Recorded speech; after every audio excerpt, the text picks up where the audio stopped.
ನಮಸ್ಕಾರ ಕದಂಬ ನ್ಯೂಸ್ಗೆ ಸ್ವಾಗತ. ನಾನು ಸೋನಿಕಾ ಸುದೇಶ್. ಮೊದಲಿಗೆ ಮುಖ್ಯಾಂಶಗಳು.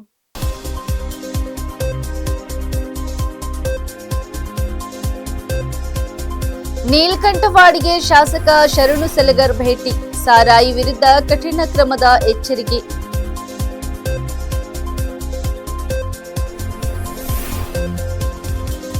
ಬೇಲೂರು ಗ್ರಾಮದಲ್ಲಿ ಬಸವೇಶ್ವರ ಭಾವಚಿತ್ರ ಬ್ಯಾನರ್ ಹರಿದು ಹಾಕಿದ ದುಷ್ಕರ್ಮಿಗಳು, ಕ್ರಮಕ್ಕೆ ಆಗ್ರಹ.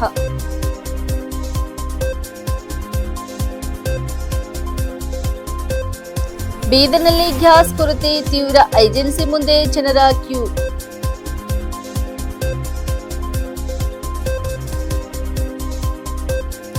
ಬಡತನದ ಬದುಕು, ಉದ್ಯೋಗ ಕೊರತೆ, ಸರ್ಕಾರದ ವಿರುದ್ಧ ಬಸವರಾಜ್ ಪವರ್ ಟೀಕೆ. ಸುದ್ದಿಯ ವಿವರಗಳು. ತಾಲೂಕಿನ ನೀಲಕಂಠವಾಡಿ ಗ್ರಾಮಕ್ಕೆ ಶಾಸಕ ಶರಣು ಸಲಗರ್ ಭೇಟಿ ನೀಡಿ ಗ್ರಾಮಸ್ಥರೊಂದಿಗೆ ವಿವಿಧ ಸಮಸ್ಯೆಗಳ ಕುರಿತು ಚರ್ಚಿಸಿದರು. ಈ ವೇಳೆ ಗ್ರಾಮದಲ್ಲಿ ಮೂಲಸೌಕರ್ಯಗಳ ಕೊರತೆ ಬಗ್ಗೆ ಜನರು ತಮ್ಮ ಅಸಮಾಧಾನವನ್ನು ವ್ಯಕ್ತಪಡಿಸಿದರು.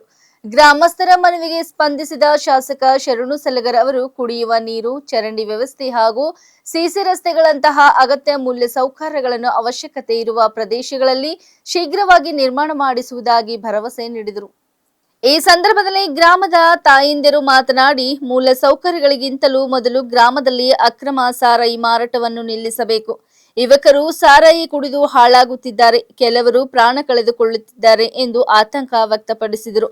ಇದಕ್ಕೆ ತಕ್ಷಣ ಸ್ಪಂದಿಸಿದ ಶಾಸಕ ಸಲಗರ್ ಅವರು ಸ್ಥಳದಲ್ಲಿಯೇ ಸಂಬಂಧಪಟ್ಟ ಅಧಿಕಾರಿಗಳಿಗೆ ಫೋನ್ ಮೂಲಕ ಸಂಪರ್ಕಿಸಿ ಈ ಗ್ರಾಮದಲ್ಲಿ ನಡೆಯುತ್ತಿರುವ ಅಕ್ರಮ ಸಾರಾಯಿ ಮಾರಾಟವನ್ನು ಕೂಡಲೇ ಬಂದ್ ಮಾಡುವಂತೆ ಸೂಚನೆ ನೀಡಿದರು. ಸಾರಾಯಿಯನ್ನು ಸಂಪೂರ್ಣವಾಗಿ ನಿಲ್ಲಿಸಲು ನಾನು ನಿರಂತರವಾಗಿ ಪ್ರಯತ್ನಿಸುತ್ತಿದ್ದೇನೆ. ವಿಧಾನಸಭೆ ಅಧಿವೇಶನದಲ್ಲಿಯೂ ಈ ವಿಷಯವನ್ನು ಎತ್ತಿದ್ದೇನೆ. ಮುಂದೆಯೂ ಇದರ ವಿರುದ್ಧ ಧ್ವನಿ ಎತ್ತುತ್ತೇನೆ ಎಂದು ತಿಳಿಸಿ ಗ್ರಾಮಸ್ಥರಿಗೆ ಭರವಸೆ ನೀಡಿದರು. ಎಷ್ಟು ಮಂದಿ ಮಕ್ಕಳು? ಈಗ ಸಣ್ಣವ್ ಹಂಗೆ ಕೊಂಡ್ ಹಂಗೆ ಆಗ್ಯಾನ ಸರ್. ಸಣ್ಣವೆಲ್ಲ ಈಗ ಹೈದರಾಬಾದ್ ಹೋದ್ರು ಸರ್. ಮದ್ವಿಲ್ಲ ಏನಾರ 21 ವರ್ಷನವನ ಸರ್. ಈಗ ಸಣ್ಣವ್ ಮತ್ತ ದೊಡ್ಡವನ ಅವನು ಕುಡಿತಾನ. ಉಳ್ಳಾಗ ಮೊದಲಾಗ್ಯದ್ರಿ ದುನಿಯಾದ ಬಾಗಿ ಬಾಗಿ ಸಸಿ ಹೋದ್ರು ಎಲ್ಲ ತುಂಬ್ಕೊಂಡ್ ಮತ್ ದಂಡ ಕಟ್ಟ್ಯಾರಿ ಹ್ಯಾಂಗ ಮಾಡ್ಬೇಕು.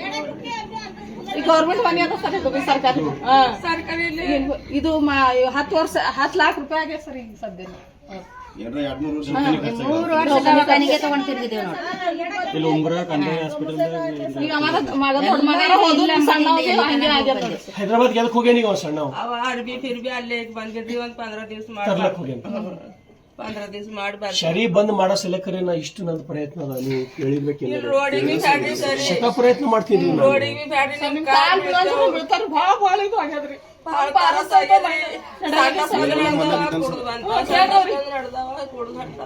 ರೊಕ್ಕ ಹಾಕಿ ಸಾಕ್ ಬೇಕಾಗಿದೆ. ಬಾಕಿ ಮನಿ ಪೂರ ಕಲ್ಯಾಣದಾಗ ಹೋದಿವಿ ಸರ್. ಅವ್ನ ಸಲ ಜಗಳ ಆಡ್ಲತ್ತು. ಈ ಡಿಗ್ರಿ ಮುಗಿದು ಸರ್ ಕೆಲಸ ಮನ್ಯಾಗ ಬೈಯೋದು ಜಗಳ. ಮಕ್ಕಳು ಈಗ ಹೆಣ್ಮಕ್ಳು ಇಲ್ಲದೆ ಅವ್ರ ಅಲ್ಲಿ ಕೊಂಡು ಹೊಂಟ. ಜಿಲ್ಲೆಯ ಹುಲ್ಸೂರು ತಾಲೂಕಿನ ಬೇಲೂರು ಗ್ರಾಮದಲ್ಲಿ ನಡೆಯುತ್ತಿರುವ ಸಿದ್ದರಾಮೇಶ್ವರ ಜಾತ್ರೆಯ ಅಂಗವಾಗಿ ಅಳವಡಿಸಲಾಗಿದ್ದ ಬಸವೇಶ್ವರರ ಭಾವಚಿತ್ರ ಹೊಂದಿದ್ದ ಬ್ಯಾನರ್ಗಳನ್ನು ಕಿಡಿಗೇಡಿಗಳು ಹರಿದು ಹಾಕಿದ ಘಟನೆ ನಡೆದಿದೆ ಎಂಬ ಆರೋಪ ಬೆಳಕಿಗೆ ಬಂದಿದೆ. ಈ ಘಟನೆಗೆ ಬಸವ ಅನುಯಾಯಿಗಳು ತೀವ್ರ ಆಕ್ರೋಶ ವ್ಯಕ್ತಪಡಿಸಿದ್ದು, ದುಷ್ಕರ್ಮಿಗಳ ವಿರುದ್ಧ ಕೂಡಲೇ ಸೂಕ್ತ ಕ್ರಮ ಕೈಗೊಳ್ಳಬೇಕು ಎಂದು ಆಗ್ರಹಿಸಿದ್ದಾರೆ. ಜಾತ್ರೆಯಂತಹ ಧಾರ್ಮಿಕ ಕಾರ್ಯಕ್ರಮದ ವೇಳೆ ಇಂತಹ ಕೃತ್ಯಗಳು ಸಮಾಜದ ಶಾಂತಿಗೆ ಧಕ್ಕೆ ತರುತ್ತವೆ ಎಂದು ಅವರು ತಿಳಿಸಿದ್ದಾರೆ. ಗ್ರಾಮಸ್ಥರ ಪ್ರಕಾರ ಕಳೆದ ಕೆಲವು ವರ್ಷಗಳಿಂದಲೂ ಇದೇ ರೀತಿಯಾಗಿ ಬ್ಯಾನರ್ಗಳನ್ನು ಹಾನಿಗೊಳಿಸುವ ಘಟನೆಗಳು ಮರುಕಳಿಸುತ್ತಿವೆ. ಇದರಿಂದಾಗಿ ಜನರಲ್ಲಿ ಅಸಮಾಧಾನ ಹೆಚ್ಚಾಗಿದೆ. ಮುಂದೆಯೂ ಇದೇ ರೀತಿಯ ಘಟನೆಗಳು ನಡೆದರೆ ನಾವು ನೇರವಾಗಿ ಪ್ರತಿಕ್ರಿಯಿಸಲು ಮುಂದಾಗಬೇಕಾಗುತ್ತದೆ ಎಂದು ಕೆಲವರು ಎಚ್ಚರಿಕೆ ನೀಡಿದ್ದಾರೆ. ಈ ಸಂಬಂಧ ಸ್ಥಳೀಯ ಆಡಳಿತ ಹಾಗೂ ಪೊಲೀಸ್ ಇಲಾಖೆ ಸೂಕ್ತ ತನಿಖೆ ನಡೆಸಿ ಆರೋಪಿಗಳನ್ನು ಪತ್ತೆ ಹಚ್ಚಿ ಕ್ರಮ ಕೈಗೊಳ್ಳಬೇಕೆಂದು ಒತ್ತಾಯಿಸಿದ್ದಾರೆ.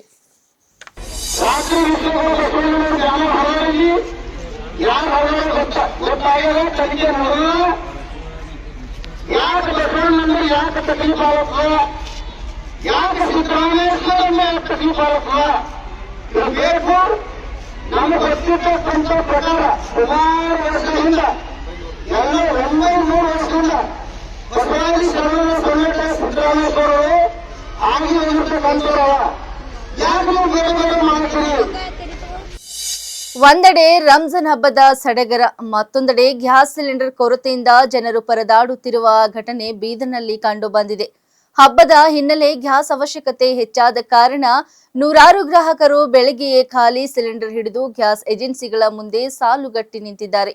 ವಿಶೇಷವಾಗಿ ಬೀದರ್ ಜಿಲ್ಲಾ ಕ್ರೀಡಾಂಗಣದ ಬಳಿ ಇರುವ HP ಗ್ಯಾಸ್ ಏಜೆನ್ಸಿ ಮುಂದೆ ಜನರ ದೊಡ್ಡ ಗುಂಪು ಸೇರಿದ್ದು ತಮ್ಮ ಸರದಿಗಾಗಿ ಕಾದು ನಿಂತಿರುವ ದೃಶ್ಯ ಕಂಡು ಬಂದಿದೆ. ಬೆಳಗ್ಗೆಯಿಂದಲೇ ಸರದಿ ಹಾಕಿ ನಿಂತ ಜನರು ಗ್ಯಾಸ್ ಸಿಗದೆ ಕಂಗಾಲಾಗಿದ್ದಾರೆ. ಕೆಲವರು ಗಂಟೆಗಳ ಕಾಲ ಕಾಯುತ್ತಿದ್ದರೂ ಸಿಲಿಂಡರ್ ಸಿಗದಿರುವುದರಿಂದ ಅಸಮಾಧಾನ ವ್ಯಕ್ತಪಡಿಸಿದ್ದಾರೆ.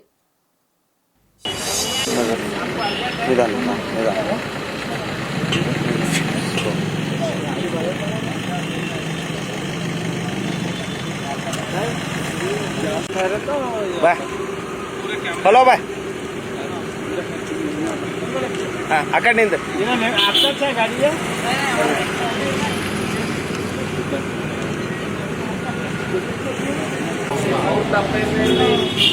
ಬಂದ್ರೆ ಕೊಡ್ತಾರೆ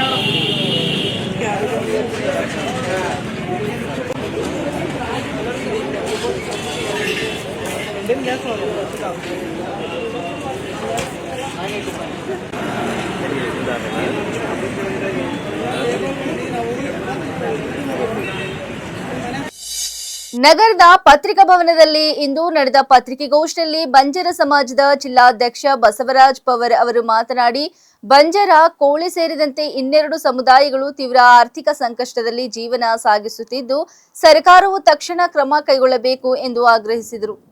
ಈ ಸಮುದಾಯಗಳು ಬಹುತೇಕ ಬಡತನ ರೇಖೆಗಿಂತ ಕೆಳಗೆ ಬದುಕುತ್ತಿರುವುದರಿಂದ ಅವರಿಗೆ ಸಮರ್ಪಕ ಉದ್ಯೋಗ ಅವಕಾಶಗಳು ಲಭ್ಯವಾಗುತ್ತಿಲ್ಲ. ಇದರ ಪರಿಣಾಮವಾಗಿ ಅನೇಕ ಕುಟುಂಬಗಳು ಊರೂರು ಅಲೆದಾಡುವ ಪರಿಸ್ಥಿತಿ ನಿರ್ಮಾಣವಾಗಿದೆ ಎಂದು ಅವರು ಆರೋಪಿಸಿದರು. ಸಾಮಾಜಿಕ ಮತ್ತು ಆರ್ಥಿಕವಾಗಿ ಹಿಂದುಳಿದಿರುವ ಈ ಸಮುದಾಯಗಳ ಅಭಿವೃದ್ಧಿಗಾಗಿ ಸರ್ಕಾರವು ಸೂಕ್ತ ಯೋಜನೆಗಳನ್ನು ಜಾರಿಗೆ ತರಬೇಕು ಎಂದು ಅವರು ಒತ್ತಾಯಿಸಿದರು. ಈ ಹಿನ್ನೆಲೆಯಲ್ಲಿ ಸರ್ಕಾರದ ನಿರ್ಲಕ್ಷ್ಯವನ್ನು ತೀವ್ರವಾಗಿ ಖಂಡಿಸಿದ ಬಸವರಾಜ್ ಅವರು, ಇಂತಹ ಗಂಭೀರ ಸಮಸ್ಯೆಗಳ ನಡುವೆಯೂ ಸರ್ಕಾರ ಮೌನವಾಗಿರುವುದು ನಾಚಿಕೆಯ ಸಂಗತಿ ಎಂದು ಆಕ್ರೋಶ ವ್ಯಕ್ತಪಡಿಸಿದರು. ಸಮುದಾಯಗಳ ಹಕ್ಕುಗಳಿಗಾಗಿ ಮಾರ್ಚ್ 24ರಂದು ಬೆಂಗಳೂರಿನ ಫ್ರೀಡಂ ಪಾರ್ಕ್ನಲ್ಲಿ ಬೃಹತ್ ಪ್ರಮಾಣದಲ್ಲಿ ಪ್ರತಿಭಟನೆ ನಡೆಸಲಾಗುವುದು ಎಂದು ಘೋಷಿಸಿದರು. ಈ ಪ್ರತಿಭಟನೆಗೆ ರಾಜ್ಯದ ವಿವಿಧ ಭಾಗಗಳಿಂದ ಜನರು ಭಾಗವಹಿಸಲಿದ್ದಾರೆ ಎಂದು ತಿಳಿಸಿದರು. ಇದಲ್ಲದೆ ಈಗಾಗಲೇ ತಮ್ಮ ಹಕ್ಕುಗಳಿಗಾಗಿ ಹೋರಾಟ ನಡೆಸುತ್ತಿರುವ ಬಲಗೈ ಸಮುದಾಯಕ್ಕೆ ಬಂಜಾರ, ಕೋಳಿ ಸೇರಿದಂತೆ 12 ಸಮುದಾಯಗಳ ಸಂಪೂರ್ಣ ಬೆಂಬಲವಿದೆ ಎಂದು ಅವರು ಸ್ಪಷ್ಟಪಡಿಸಿದರು.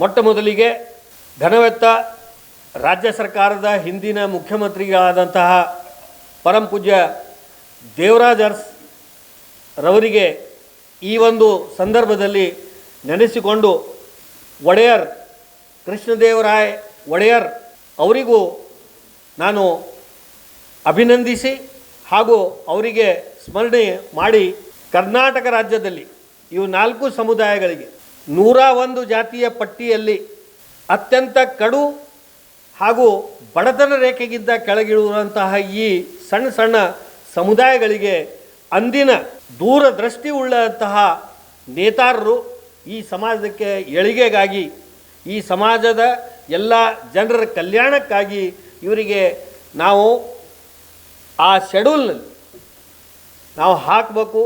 ಆ ಶೆಡ್ಯೂಲ್ನಲ್ಲಿ ಇವರು ಬಂದಿದ್ದರೆ ಬಾಬಾ ಸಾಹೇಬ್ ಅಂಬೇಡ್ಕರ್ ಅವರ ಆಲೋಚನೆಯಂತೆ ಈ ಸಮುದಾಯಗಳಿಗೆ ನಾವು ರಿಸರ್ವೇಷನ್ ಪಾಲಿಸಿದಲ್ಲಿ ಅಡಾಪ್ಟ್ ಮಾಡಿದರೆ, ಆ ಲೀಸ್ಟಲ್ಲಿ ಇವರಿಗೆ ಸೇರಿಸಿದರೆ ಈ ಕಡು ಬಡವಂತಹ ಎಲ್ಲ ಕಸುಬ ರಹಿತ ಈ ಸಮಾಜಗಳಿಗೆ ಅನುಕೂಲ ಆಗ್ಬೋದು. ರಾಜ್ಯ ಮತ್ತು ಕೇಂದ್ರ ಸರ್ಕಾರದ ಒಂದು ಧೋರಣೆ ಆದಂಥ ರಿಸರ್ವೇಷನ್ ಪಾಲಿಸಿ ಅದರ ಅಡಿಯಲ್ಲಿ ಈ ಜನರಿಗೆ ಏನದ ಅನುಕೂಲ ಆಗ್ಬೋದು, ಈ ಜನನು ಮುಂದೆ ಬರ್ಬೋದು ಅಂತನದ ಒಂದು ದೂರದೃಷ್ಟಿ ಇಟ್ಟುಕೊಂಡು ಅಂದಿನ ಎಲ್ಲ ಮುಖ್ಯ ನೇತಾರರು ಹಾಗೂ ಈ ರಾಜ್ಯವನ್ನು ಆಳಿದಂತಹ ಎಲ್ಲ ಆಡಳಿತಗಾರರು ನಮ್ಮ ಸಮಾಜವನ್ನು, ಈ 4 ಸಮುದಾಯಗಳನ್ನು ನಮ್ಮ ಈ ರಿಸರ್ವೇಷನ್ ಕ್ಯಾಟಗರಿಯಲ್ಲಿ ಸೇರಿಸಿದರು. ಅದಕ್ಕಾಗಿ ಅಂದಿಗೂ ಮತ್ತು ಇಂದಿಗೂ ನಮ್ಮ 4 ಸಮುದಾಯಕ್ಕೆ ಹೇಳಿಕೊಳ್ಳುವಂತಹ ಯಾವುದೂ ಕಸುಬಿಲ್ಲ ಏನು ಸಾಹೇಬ್ರೆ, ಯಾವುದೇ ಆದಂತಹ ನಮ್ಮನ್ನು ಪರ್ಫೆಕ್ಟಾಗಿ ಒಂದು ಪ್ರೊಫೆಷನ್ ಇಲ್ಲ. ಇಂದಿಗೂ ನಮ್ಮ ಜನ ತಾವು ನೋಡ್ಬೋದು, ಪ್ರತಿಯೊಬ್ಬರಿಗಿದು ಗೊತ್ತಿದ್ದಂತಹ ಸಂಗತಿ, ಇದ್ಯಾವುದು ಕಟ್ಟುಕತೆ ಅಲ್ಲ. ನಮ್ಮ ಜನ 12 ತಿಂಗಳಲ್ಲಿ 6 ತಿಂಗಳು ತನ್ನ ಹೊಟ್ಟೆಪಾಡಿಗಾಗಿ ತನ್ನ ಕುಟುಂಬ ಸದಸ್ಯರೊಂದಿಗೆ ಅವರು ಕಬ್ಬು ಕಡಿಯೋದಾಗಲಿ, ಕಟಾವಿನ ಸಂದರ್ಭದಲ್ಲಿ ಅವರು ಕಬ್ಬು ಕಟಾವಿಗೆ ಹೋಗ್ತಾರೆ. ರೋಡಿನ ಕೆಲಸ ಬಂತು, ಬೇರೆ ಬೇರೆ ಊರಲ್ಲಿ ಬೇರೆ ಬೇರೆ ನಗರಗಳಲ್ಲಿ ಅವರು ತನ್ನ ಹೊಟ್ಟೆಪಾಡಿಗಾಗಿ ಇಂದಿಗೂ ಅವ್ರಿಗೆ ಯಾವುದೂ ಹೇಳ್ಕೊಳ್ಳೋಂತಹ ಒಂದು 4 ಎಕರೆ ಒಂದು 10 ಎಕರೆ ಅವ್ರಿಗೆ ಈ ಜಮೀನಿಲ್ಲ. ಉಳ್ಬೇಕು, ಅವ್ರು ಏನದ ವ್ಯವಸಾಯ ಮಾಡಬೇಕು, ಬೇಸಾಯ ಮಾಡಬೇಕು ಅಂಥದ್ದು ಅವ್ರಿಗೆ ಏನದ ಅಂತ ಅನುಕೂಲ ಇಲ್ಲ. ಇವತ್ತಿಗೂ ಹೊಟ್ಟೆ ಹಿಡ್ಕೊಂಡು ಅವರು ಬೇರೆ ಬೇರೆ ನಗರ ಪ್ರದೇಶದಲ್ಲಿ ಅವರೆಲ್ಲ ಅಲೆದಾಡ್ತಾ ಇದ್ದಾರೆ. ನೇಲೂರು ಜಿಲ್ಲೆಯಲ್ಲಿ ಲಾರಿ ಅಪಘಾತಕ್ಕೀಡಾದ ಬಳಿಕ ರಸ್ತೆ ಮೇಲೆ ಬಿದ್ದಿದ್ದ ಕೂಲ್ ಡ್ರಿಂಕ್ಸ್ ಬಾಟಲಿಗಳನ್ನು ಸ್ಥಳೀಯರು ದೋಚಿಕೊಂಡು ಹೋಗಿದ್ದ ಘಟನೆ ನಡೆದಿದೆ. ಅಪಘಾತದ ಪರಿಣಾಮ ಲಾರಿಯಲ್ಲಿದ್ದ ತಂಪು ಪಾನೀಯಗಳ ಬಾಟಲಿಗಳು ರಸ್ತೆ ಮೇಲೆ ಚೆಲ್ಲಾಪಿಲ್ಲಿಯಾಗಿದ್ದು, ಈ ದೃಶ್ಯವನ್ನು ಗಮನಿಸಿದ ಸುತ್ತಮುತ್ತಲಿನ ಜನರು ತಕ್ಷಣವೇ ಸ್ಥಳಕ್ಕೆ ಧಾವಿಸಿ ಕೈಗೆ ಸಿಕ್ಕಷ್ಟು ಬಾಟಲಿಗಳನ್ನು ತೆಗೆದುಕೊಂಡು ಹೋಗಿದ್ದಾರೆ. ಈ ಘಟನೆಗೆ ಸಂಬಂಧಿಸಿದ ವಿಡಿಯೋ ಸಾಮಾಜಿಕ ಜಾಲತಾಣಗಳಲ್ಲಿ ವೈರಲ್ ಆಗುತ್ತಿದ್ದ ಘಟನೆಯ ವೇಳೆ ಲಾರಿ ಚಾಲಕ ಹಾಗೂ ಕ್ಲೀನರ್ ಜನರನ್ನು ತಡೆಯಲು ಪ್ರಯತ್ನಿಸಿ ಬಾಟಲಿಗಳನ್ನು ತೆಗೆದುಕೊಳ್ಳಬಾರದು ಎಂದು ಮನವಿ ಮಾಡಿದರೂ ಜನರು ಅದನ್ನು ಲೆಕ್ಕಿಸದೆ ದೋಚಿಕೊಂಡಿದ್ದಾರೆ ಎಂದು ತಿಳಿದು ಬಂದಿದೆ.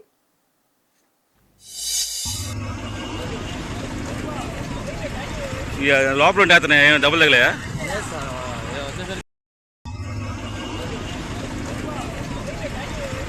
లోపల ఉంటే అతను డబ్బులు తగలయా?